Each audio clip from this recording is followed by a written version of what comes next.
I'm Mitch Goldberg, a financial advisor, and I want to say to my fellow business owners, don't risk everything you've worked for by not having in place a robust cybersecurity policy.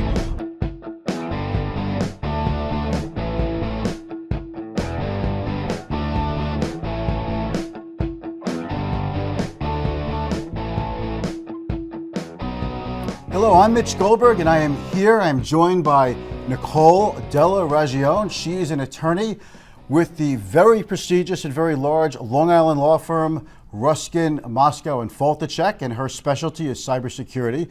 This is super important to employers because if you are an employer and you're not fully up to speed and taking very seriously your cybersecurity and your data protection, you are literally risking everything you have. So Nicole, just a couple of questions that I have for you. What are the legal responsibilities of employers when it comes to cyber security and data protection? So legal responsibilities is a really interesting thing employers have to deal with. So if a company is not particularly regulated in a certain industry, so we all know like healthcare providers fall under HIPAA. If you do government contracts, there's another law you fall under. So sometimes there is not a particular law impressing upon an employer that they have to do certain things under cybersecurity. But if they don't, there can be very bad consequences. So something we've been seeing is a lot of small and medium-sized businesses are being breached. And when that happens, there's not only the loss of data, you have a loss of, your reputation. So I think we could agree on this for sure, that it's a lot cheaper to have your cybersecurity and data protection policy in place before the fact than call you after a breach, right? Yeah. I think a lot of companies don't focus on the prevention.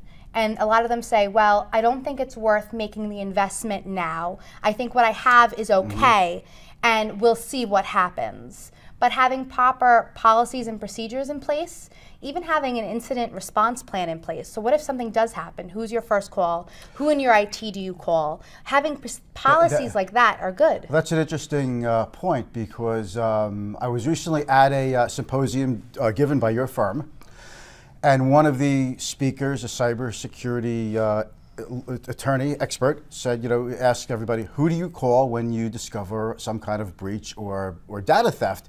And everybody raised their hand and said, your IT company. And we were all wrong. So who do you call first? So really your first call should be to your attorney. And not, that's interesting. It shouldn't just be to any attorney. You really want to reach out to an attorney that specializes or has a wide breadth of knowledge in the area of cybersecurity. And the reason for that is the first reason is if you call your attorney first, there's a chance that any investigation that's done could be protected by the attorney-client privilege or the attorney work product, meaning that it can be protected as a confidential communication between an attorney and their client. Okay, so is New York the leader in this because of the Department of Financial Service rules? So they're a leader when it comes to the financial services industry. However, when we're looking at consumers as a whole, they're really not. They're not the leader. We have a very old data breach notification statute. It covers things like your driver's license, your social security number, your financial information, but it doesn't cover things like biometrics. And think about how often now you're giving your fingerprint, your iris scan. My face to open up my iPhone, which is the actual device we're using to record this video right now. So that type of information really isn't covered under the law in New York. So having an attorney who understands the legal landscape of all 50 states' data breach notification laws and the various federal laws is really important. And what are best practices that you would advise an employer to follow in order to make sure they're protected? So it would depend on industry, but as a whole, a best practice would be to ensure multiple documents are in place. One, of course, you should have an employee handbook. And that handbook, including all the employment rules that need to be followed, should address things like have employees having no expectation of privacy, that you can monitor their computers and monitor what they're doing. Okay. It should include... You're doing work on my computer, it's all mine. Don't tell me that you Amazon password or something. You just put it into your computer. Into they shouldn't be even allowed to do that. Yes. Okay. Right. So in your policy, you should also prohibit the personal use of your computers, mainly because you will spend all this money and all this time setting up filtering on your email, and then they can go on their Gmail account where none of that exists, click on an email, and download a virus. So ensuring that employees don't have personal use of their computer is really important. And beyond policies just for your employees, you should, every company should have a cybersecurity policy. So what that does is it outlines what are your criteria for passwords? What are your criteria for how often you have to change the passwords? Your incident response plan, outlining what you do if something happens. Outlining who is in charge of what sort of security obligations are in your system. And really it goes down in detail as to how your computers will run, how you will patch your computers, how you treat laptops. Do you know how many laptops your company has, and do you know where they are? Some companies have a lot of laptops, but then they buy a whole new round, and Windows XP goes to Windows 7, then to Windows 10, and there's hard drives laying around, there's old laptops laying around, and before you know it, there are devices floating all over the place. Yeah, exactly. And if you don't have a clear, written down where every single one of these devices are, you won't know if one gets stolen. And if one gets stolen, you might have a possible breach. And let me get to some other questions here that I've got my questions I've come prepared, okay? Do you find that employers on the whole are taking this serious enough, or is it really still just a brand new industry for small business for getting cyber secure? I think a lot of companies think they're in a good place, but they don't know the different ways that they can be vulnerable. So they have, I have antivirus software on all of my computers.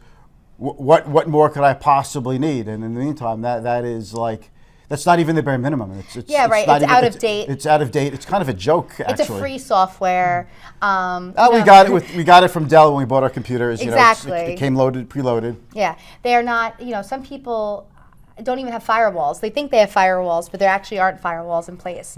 Or they have their Wi-Fi isn't password protected, or it's a really easy password. It's really easy, but they're not changing the passwords.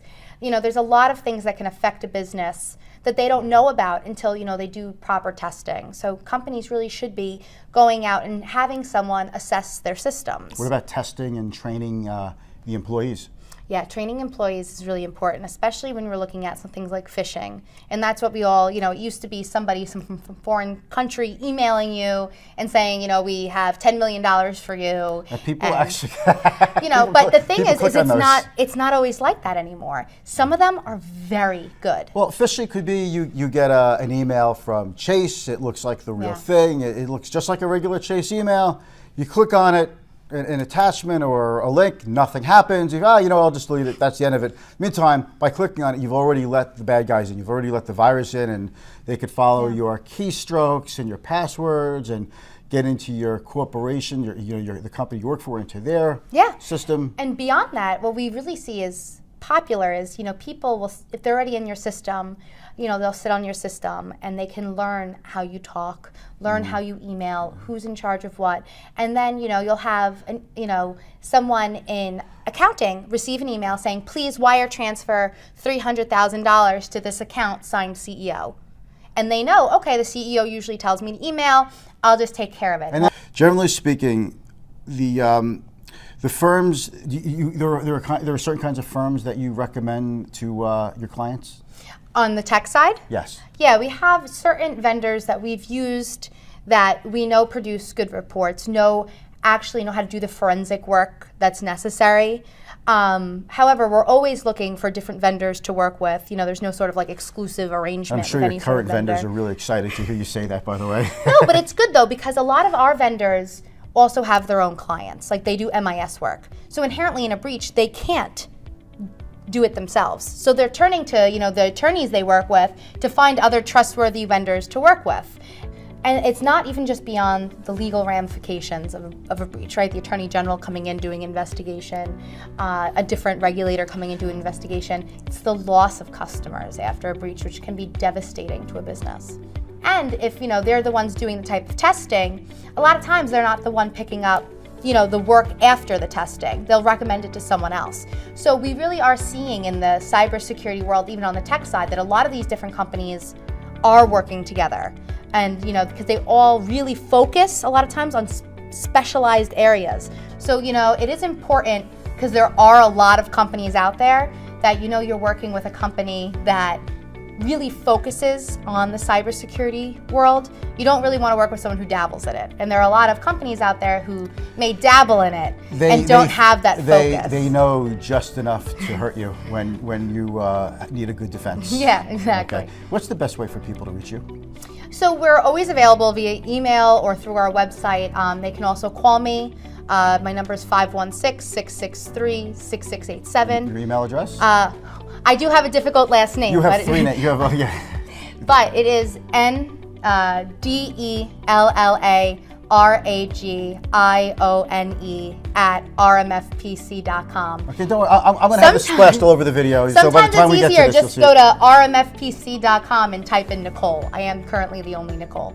Thank you so much for sharing this valuable knowledge, and I certainly have gotten a lot out of it. I hope everyone who watches this video gets a lot out of it, especially the employers and the soon-to-be employers out there. Thanks so much. Thank you.